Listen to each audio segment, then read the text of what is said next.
Alright, you guys, welcome back to another decklist profile for you today. Right now we're going to be talking about Tyranitar.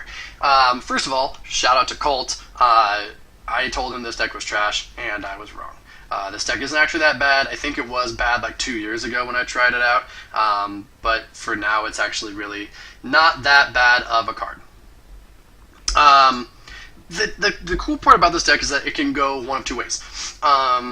It can either be this like terrifying force where it's one-shotting you left and right and it's really hard to keep up with it, or it can be this deck that kind of like spreads damage here and there and then eventually like sweeps up, right? The fact that this deck can pivot on both makes it so great. The bad parts about this deck though is that if a deck can either trade one-shots with it, or like if it can stop either of those strategies, it can find ways to kind of trade back into it. I personally think Tyranitar is a very underrated deck. I think this deck, it got an unfortunate draw round 1, and that's why it went 0-1 in our tournament. But I think we'll play this deck in the next tournament, whenever that is, probably sometime like in May, June, or something like that. And when we do another tournament, we're going to definitely keep this deck in, and I think it'll go farther, probably even like top 16 or whatnot. Very underrated deck, I think. So, let's go ahead and take a look at it. You saw there we are playing the Mega T-Tar. If you don't know what that does, it's basically just blow up your opponent. It does 110 plus 60 damage for each damage counter on your opponent's Pokemon. So like I said, this deck does pivot between spread and one-shotting. So if you get one of those spread attacks off first, then you're just going to one-shot everything in their deck. It's kind of crazy. This deck doesn't play Coco, but it was suggested that you could play Coco in this deck, and you probably should, just to add to Destroyer King's power, where you're just going pop, pop, pop, pop. So, Destroyer King, very, very good. We are playing 3 T-Tars otherwise. The T-Tar Prime, this one does 20 damage to each Pokemon in play that is not dark. So it does hit yourself, but hey, it is what it is. That's probably where your spread's going to be. It's 160 on an EX, but hey, it does have that spread. And then 62 damage, put a Muscle Band on there, that's 80, so you're knocking out a lot of support Pokemon. Not one of the better T-Tars, so the other two I think are definitely better. This T-Tar does have Grind, 20 damage, has a number of energies attached to it. And then Spinning Tail, 30 to each opponent's Pokemon. So again, more spread, and if you have a lot of energies on there, Grind can really one-shot stuff. And it accelerates to itself every time your opponent uses a Poke Power. You can take a Dark Energy from your discard and attach it. So you can let this T-Tar just sit on your bench, and then every time your opponent Cosmic Powers, or downloads, or backs up, or uses Uxie, or Support Navigations, or anything like that, he gets the energy. So if your opponent's trying to go off, he's just going to keep attaching energy to himself, and then you come up and then blow him up with Grind. So pretty great. And then this T-Tar, one of the newest T-Tars, I think it is actually definitively the newest. I don't know if there's one newer than that off the top of my head.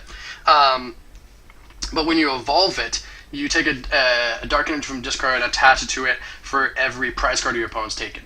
So after they've taken 4 prize cards, an attachment for turn, it's going to charge itself up that turn. So it's kind of crazy. 160 HP, it is an EX, that is kind of the downfall, but Dark Mountain, 150, discard top 2, 50 for each supporter you discarded. So, I mean, odds are you probably won't hit a supporter. I mean, there's 20 in your deck, and 24 on average. And so being able to hit that 200 cap is a little harder. But then again, 150 damage is really good in U150, so it is going to blow something up. So you have spread and blow up, you have spread, you got blow up, and you got blow up. So like you kind of have options based off what you want. So there's 3 regular T-Tars, so we're gonna play a 3-3-3 line. Boom, boom, boom, and boom, boom, boom. The great part about these 2 dark Pupitar's is that they are fighting types, so they're Corina searchable, and they are dark types, so you can dark patch to them. It's pretty awesome that you get both benefits off of those. So 3-3-3 line, what else are we going to be playing in this deck? Well, it is a dark deck, and dark decks really like playing this Yveltal. The baby Yveltal is just busted in U150. That 30 damage racks up pretty quick after stuff like Dark Claw and Special Dark Energy and Reverse Valley and that sort of thing. But then Darkness Blade being able to swing for 110 is awesome. But the break is really where it shines. It does 120 damage for 3 energies on 150 HP non-EX Pokemon. Wow, that's amazing. Plus it 30 snipes anything that already has damage on it. So like I said, if the Coco was in this deck, this would be a great complement to that, which I think Coco definitely needs to go in this deck. Someone commented saying, hey, put it in the deck, and I was like, wow, I'm an idiot for now. So Baleful Knight's going to weaken them all up, you can blow stuff up. That's why it's already good in dark decks, but it really shines in this deck. And then last but not least, you're also playing one Spiritomb. You do have that option to spread damage. So if you ever need to damage play, you have that big turn where you can move all of their damage on their bench around, maybe knock out a Claydol and a Porygon on the same turn. You never know. So there is that. And then to round out the Pokemon, you are playing the 10 support Pokemon that are found in almost every single deck. The 1-1 Claydol, the 2-2 Porygon, the Dunsparce, Spiritomb, Lapras, and Uxie. These cards are found, like I said, in almost any deck, especially like in the Stage 2 deck that requires a little bit of setup like this one does. These cards are going to help you big time with that. Moving on to supporter cards. It's pretty standard stuff. There's not a whole lot of crazy things here. Searching cards, you're going to have Wally. It is an evolution-based deck. Skyla, Rosie's, Collector, Karina, and Bebes. Pretty much the standard searching supporters there. Draw supporters, you're going to have N and Rockets, Sycamore and Juniper, Copycat and Colress, Professor Oak's New Theory, Sages, and Lookers. You never see both. Whoa, I am off the camera, I'm realizing. My bad. You never really see Lookers and Sages in the same deck. I've always like harped on pick one or the other. But I think this deck just needs a little bit of extra draw power. It is mostly like other Stage 2s, but having that extra supporter in there does help. What is it, Mad Mountain? It's not called Mad Mountain, is it? Dark Mountain. It helps Dark Mountain hit that extra 50 if you need it. Switching cards, we have Guzma, Lysander, and AZ. Pretty standard there. Same with Trump Card and Marley's for bigger recovery options. You're searching 2 cards. We're going to have Twins, Teammates, and Mallow. Just extra searching cards there, and then Hex to finish it out. You don't need an Iris in this deck, but it is nice for that for the Baby Yveltal. So Iris would be another consideration. But 24 is pretty standard here, so nothing too special. Pretty much all the standard supporters. All those supporters are in a good chunk of other decks, so you're not getting too crazy with your supporter counts. Plus, there's not really many, besides from Iris, not very many uncommon supporters that even go in a deck like this. So, let's draw first. We usually do search first, don't we? Whoopsies. Let's see. Cool.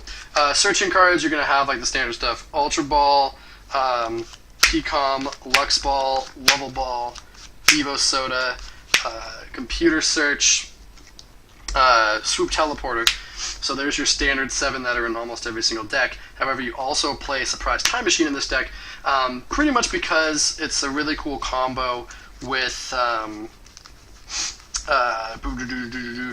where is it? It's the, wow, actually, like, can't find, oh yeah, sorry, it's, no, where is it? I'm trying to remember the name of the ability, so that's why I'm stalling here.